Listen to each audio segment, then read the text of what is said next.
Welcome back, everyone. Ready for another deep dive? Always. Awesome.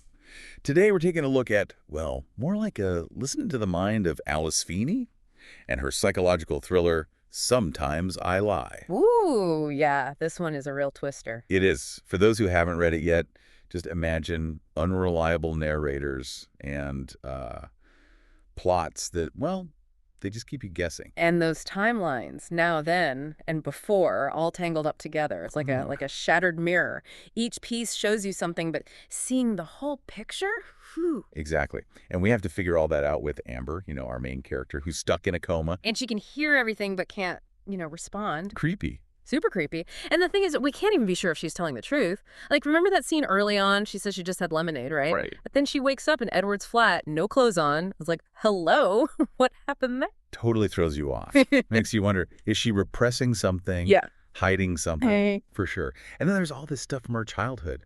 The stolen bracelet, the fire at Claire's house. It's like those events they stick with her. Oh, they definitely shape who she is, Like maybe they planted this seed of distrust and it kind of grew from there. Interesting. And then there's Claire, her sister, right?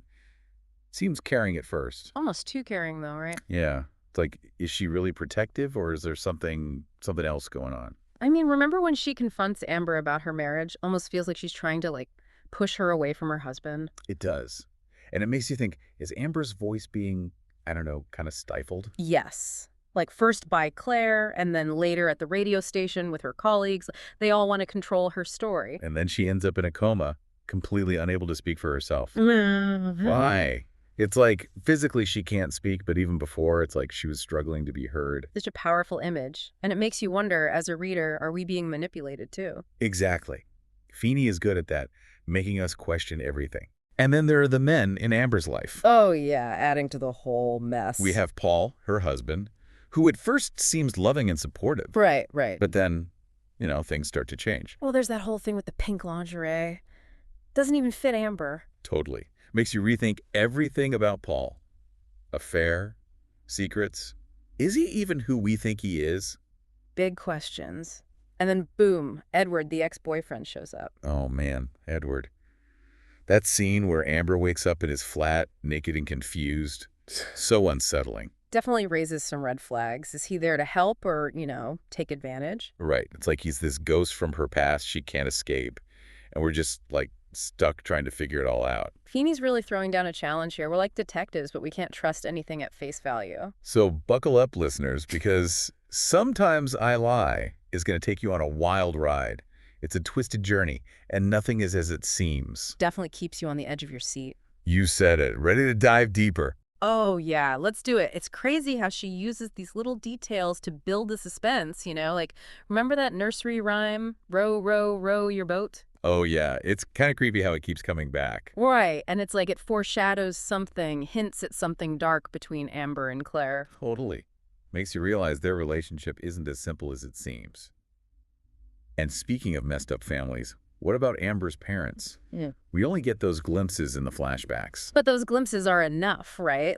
Their relationship, super volatile. You can see how that would mess a kid up. Yeah, it makes you think, growing up in that environment, how could she not be a little, I don't know, twisted? Totally. And it connects to her job, too, right? Radio host. Yeah. It's all about control, about having that voice. Yeah, but then she gets to the station, and it's like she becomes the one being controlled. Mm-hmm.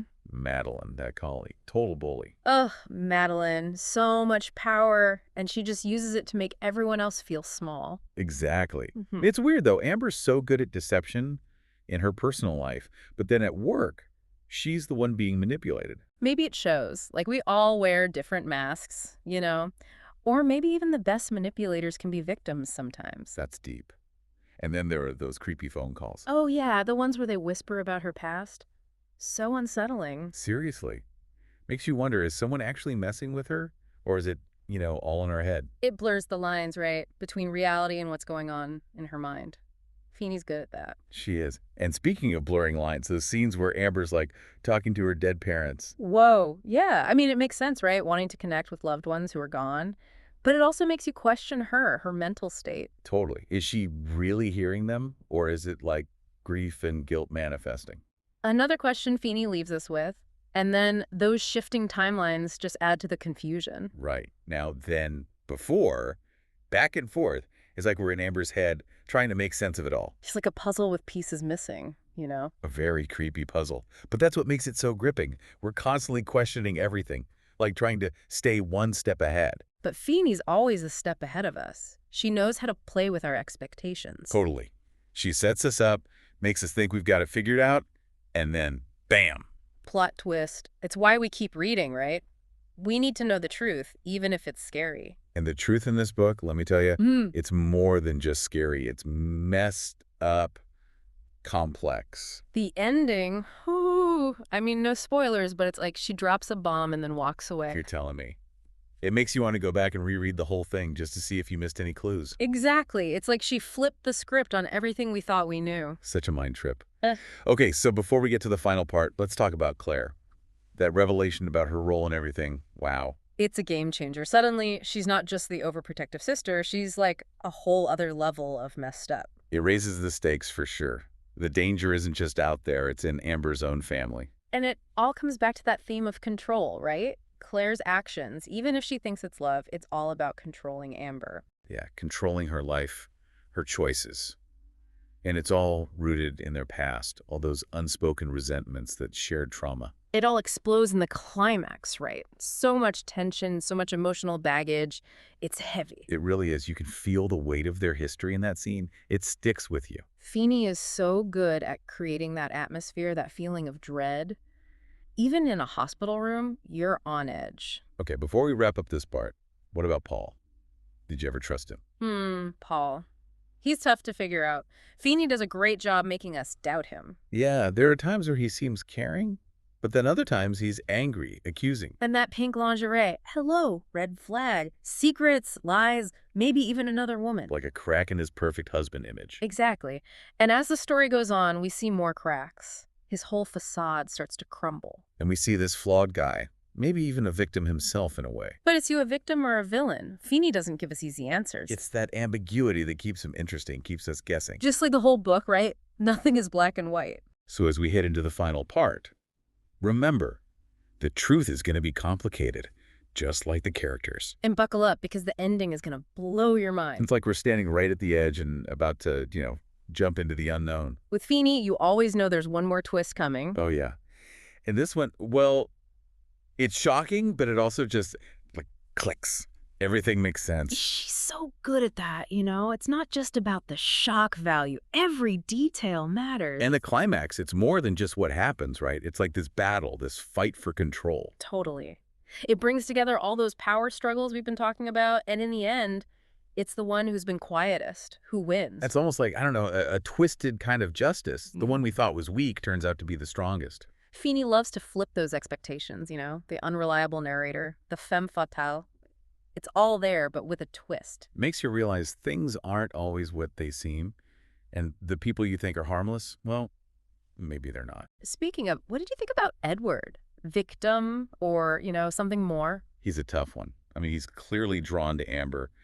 But is it real? Or is it like he's attracted to her messed up side? Maybe both. Like he sees something in her, something he recognizes in himself. But he's also capable of being cruel, especially to Claire. Oh, yeah, Claire. Her story is just, wow. At first, she's the overprotective sister, but then you see all those insecurities, those hurts. And she becomes almost tragic, so desperate for love that she'll do anything to get it, even hurt people. It's a reminder that we all have those hidden things, those wounds that shape us. And sometimes they can really take over, Sometimes I lie. It's more than just a thriller. It's like a look into the dark parts of, well, all of us. It makes you question everything. And Feeney does it so well with the suspense, the psychology, the writing. It's all there. She's an amazing writer, and this book, it stays with you. It really does. So if you haven't read it, add it to your list. Definitely. And be sure to come back for another deep dive soon. Until then, happy reading.